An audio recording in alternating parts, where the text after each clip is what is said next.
Okay, now we're going to talk about money, how to scale to 10K per month trading, how to use it to quit your job, how much money do I need to, or capital to scale, and actually make a meaningful amount of money.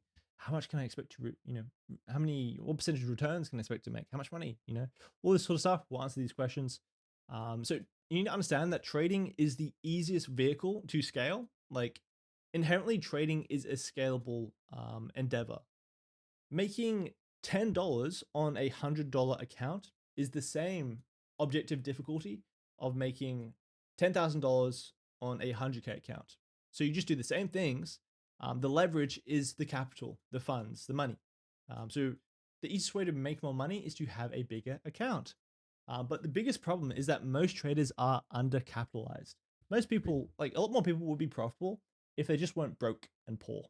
It sounds a bit harsh, but I tried to learn trading, become a profitable trader in university, and I was broke as fuck.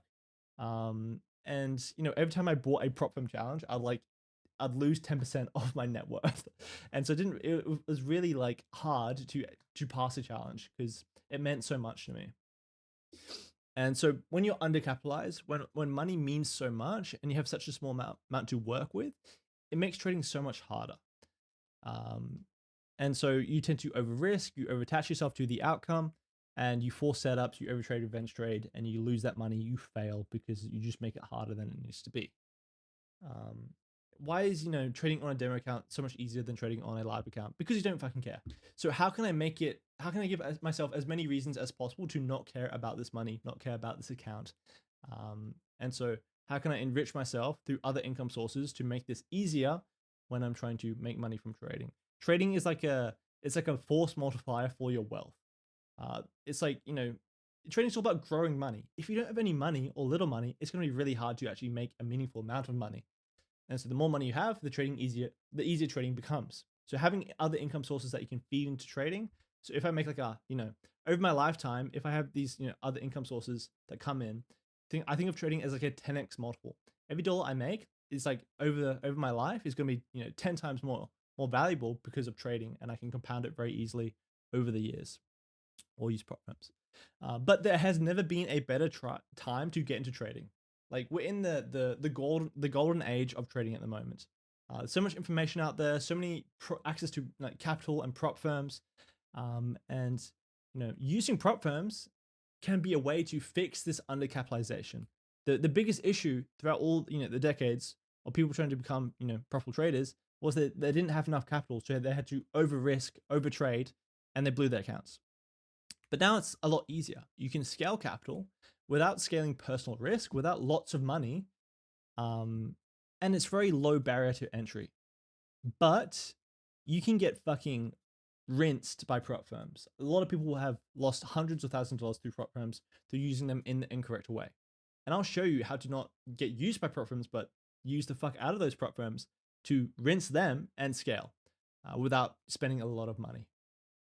So there's no cheat code to passing a funded challenge or getting payouts. You just have to be a consistently profitable trader. You have to have a defined system, a defined edge, and you need to have the the risk and the psychology to be able to execute that and make money. So if you can't follow your plan on demo, don't bother trying to pass a prop firm challenge. What you should follow like this. So trading is all about we want to prove that we're profitable on demo. And then we want to move on to a small prop firm challenge or a small live account. Ideally, I think a small prop firm challenge because it's easier to scale to a meaningful amount of money on prop firm challenges versus personal accounts in the beginning.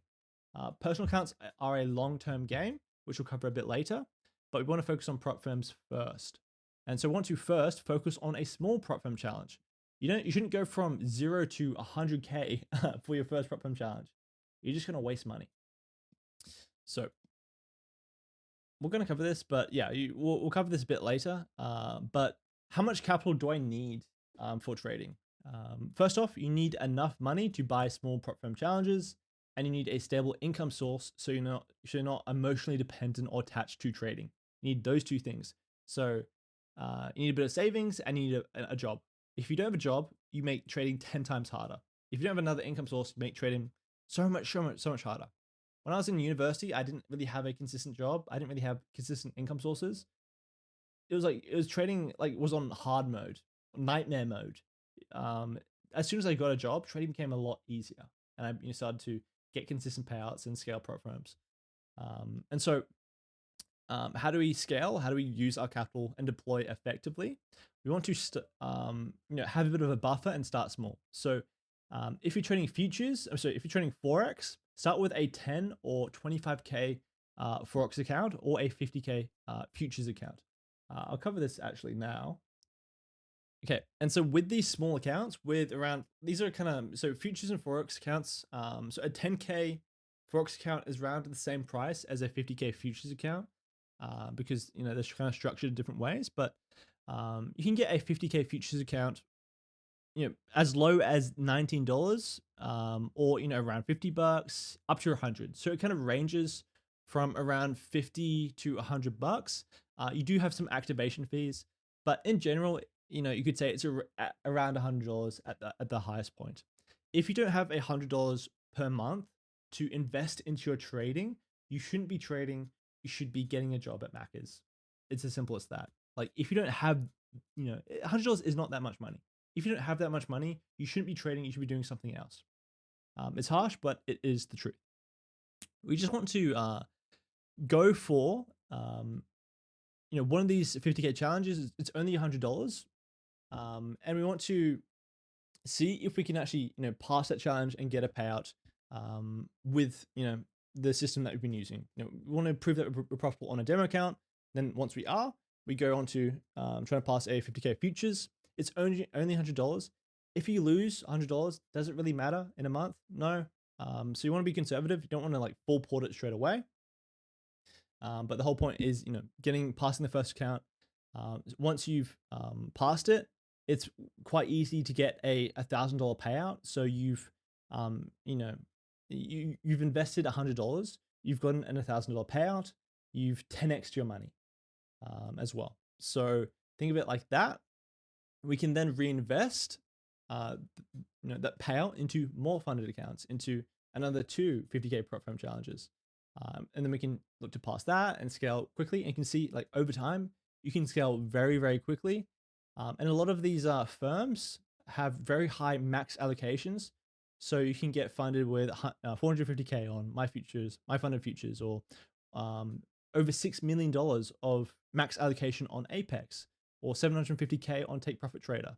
So you can scale very quickly using prop firms without much personal capital, without much personal risk, by first purchasing a small prop firm challenge, getting funded on that, getting a payout, then reinvesting that payout into more prop firm challenges and scaling up, compounding very quickly as well.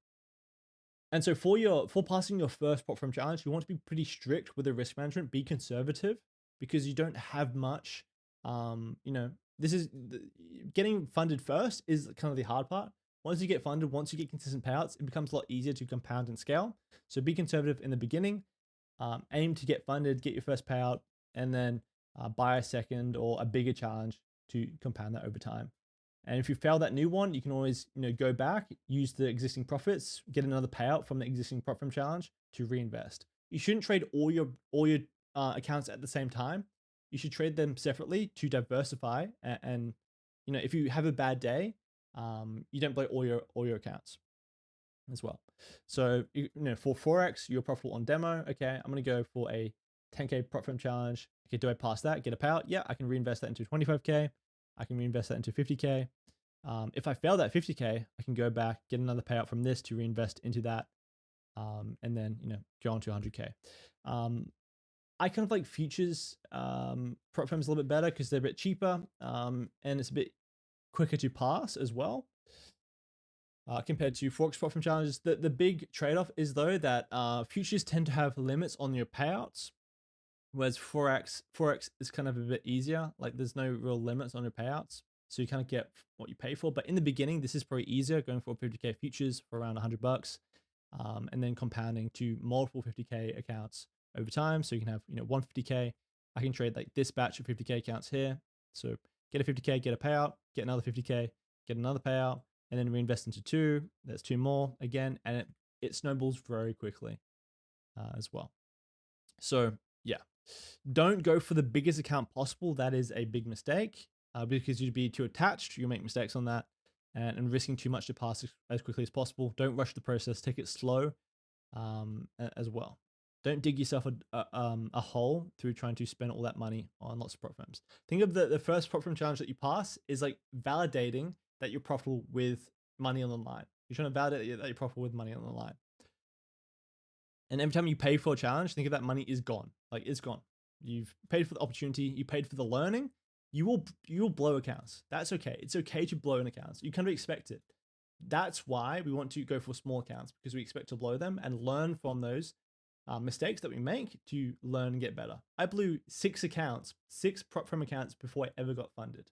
But since they were all 10K prop firm challenges, I was still okay. I blew like $700. The first 10K that I got funded with, and I got my first payout on, I was able to be consistent on that for 3 months, and make all the money back from the challenge fees over those 6 blown accounts plus more. So I made around $900, 9% on that back. So I made all that money back plus more, and then I got that payout, and then I reinvested that into a 50K account, and that was actually too big of an account for me. I actually blew that 50K, so to go back to the 10K, get another payout as well. But yeah, so we want to avoid going all the way back to zero. You always want to have a small account that you can use payouts to reinvest into bigger accounts or other accounts. You're never actually spending money on trading. You're never putting your own personal money into trading. You're only putting your personal money into that initial account. Then you're using that initial account to scale into multiple other accounts. You avoid yourself wasting all of your money. You avoid digging yourself a big hole and ruining your life, which a lot of people do, because trading is very similar to gambling. It's a game of probabilities as well. So yeah, the first prop firm challenge is just to validate, can you trade your system properly when the risk is real? Because demo consistently doesn't equal live discipline. So passing one small challenge proves you can execute under pressure, follow your rules, and manage daily loss limits and all that type of stuff, and consistency rules. And yeah, you need to validate before you scale as well. So yeah, trading is the most scalable business model. You can scale to the fucking moon and beyond. And it's a different type of work. So you get paid based on the quality of decisions, not the quantity of them. You're not doing anything differently when you're trading a $100 account versus a $1 million account. You're just doing the same things, but there's psychologically a bit different as well. So once you have the skill, it's the easiest money you will ever make. The hard part is getting that skill. So it's the hardest way to make easy money. But once you get over that, you have the system, you have the skill, you know it works.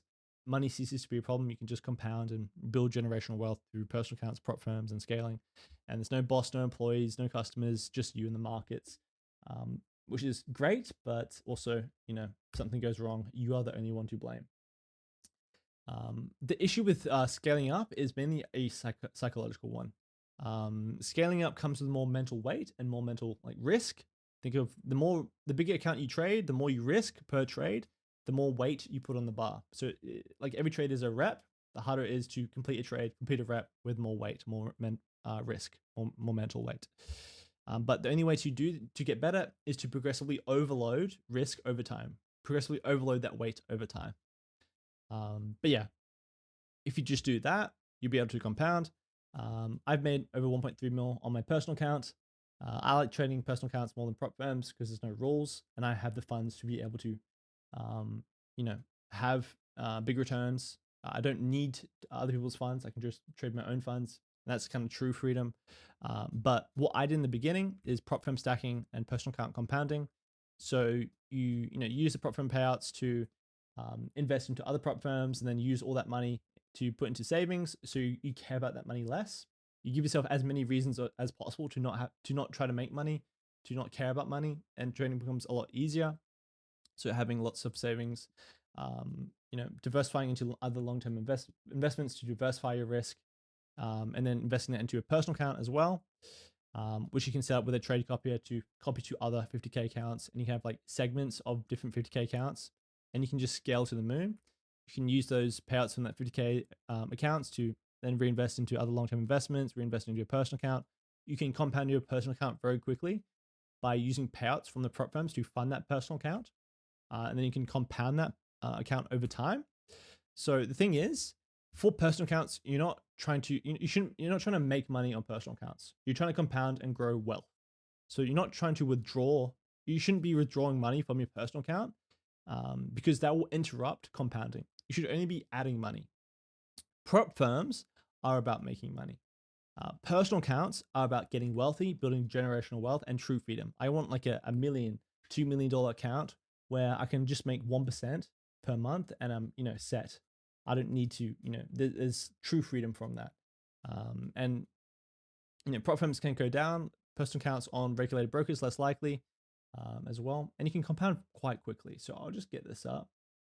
Okay, so for example, let's say you start with a $1,000 account, personal account, very small. And let's say we aim for 3% per month. You could very easily get 3% per month on a personal account if you're risking like 1 to 2% per trade. You don't need like 3R. So compounds monthly, we'll say over 10 years, a bit longer of a time horizon. And let's say we deposit $1,000 a month from prop firm payouts. So pretty low. You'll be making more from prop firms if you have a couple of 50K accounts. But we'll increase that by maybe 10%. So you scale up those prop firms over the years. So over 10 years, we would have $1.4 million in our personal account, just from like $1,000 and like payouts into that. So yearly compounded 42%, pretty good. And this is very conservative, only 3% per month on your personal account. You can increase this by increasing your risk per trade as well. But you've made over 3,000%. Even if we increase it to like 4%, compounds a lot quicker. Now you're at 3 mil. If I'm making more money from payouts and I'm investing 2K per month from my payouts, you're at 6 mil. So like over time, you can compound very quickly. Let's say you have, $1,000 starting balance and you want to have higher risk on this personal account. So I'm going to risk 5% per trade. I probably need to have a high win rate. So let's say I have around a 70% win rate and a 1-to-1 risk to reward. We'll go 65% win rate. Zero break-even trades. We're taking 20 trades per month. Total months. This is over 2 years. We'll do 0 here. Okay, that's probably a bit too much. Maybe 12 months, maybe. Okay, so with 5% risk, with a 65% win rate, with a 1-to-1 risk reward, which is very durable, with 5% risk, fixed risk, our max drawdown is 23%, so not too bad for risk management. And our initial balance is $1,000. This is higher risk, but the best case scenario is 119,000. That's a bit unrealistic. But by the end of the year, that $1,000 is on average around $20,000. And this doesn't take into account you investing more money from prop firm payouts as well, which can further compound this quite a lot quicker. But you might start to decrease the risk over time. Let's say you do 2% risk over, 24 months, 2 years. Still, you compound that pretty quickly over time. And this is like your max drawdown is 18%. So pretty good risk adjusted returns. Once you have the skill of trading, money ceases to be a problem. You can just fucking compound to the moon. If you know the statistics, obviously, 5% risk, maybe this is a bit too high. It's kind of based off your win rate, but 28% max drawdown is not too bad. And you're ending on average by the second year around, $100,000. So, once you have the skill, it's just a matter of time before you start to compound and make more money. And using prop firm payouts, you can get massive funding from different prop firms to reinvest into personal accounts to compound over time and all this sort of stuff. So really scalable. You just have to stay in the game long enough for that to take effect. It just takes time. Nothing happens for years. And then within a couple of months, everything happens. So patience is a hard part. Not rushing the process as well is quite a challenge. But yeah. And so you shouldn't just think about, I want to scale to 10K per month because it sounds like a lot. Like this felt like a lot when I was first trying to, become a profitable trader, but very quickly you can scale beyond this. Trading is innately scalable and it's, so easy to increase leverage through capital.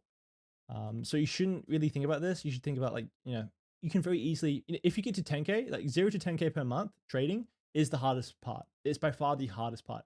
Once you get to 10K and you're doing the same, like you just need to do the same things and you'll be able to get to 20K, 50K, like quite easily, like per month. It's just having a bigger account, more prop firm accounts, or a bigger personal account.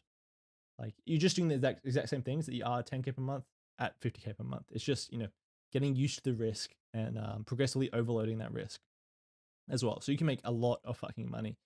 The hardest part is just getting the skill, being patient with the process, and scaling over time. But once you have the skill, just getting more. The next goal is just getting as much capital under management as possible. So KingMate is currently funded with 750K. He's going for $1 million in funding because it's so much easier to make 10K per month if you're just making 1% of $1 million. Like making 1% of $1 million versus 10% of 100K, obviously one's a lot easier than the other. So, the goal is then capital allocation. How can I get as much money, under capital like that I can manage as possible? So 6K, he's currently 750K funded, going for $1 million. So you can scale up very quickly using these prop firm challenges. This is mainly from prop firms, all from prop firms. And this, we have Shrimber making 15K in 5 days, so 15K a week.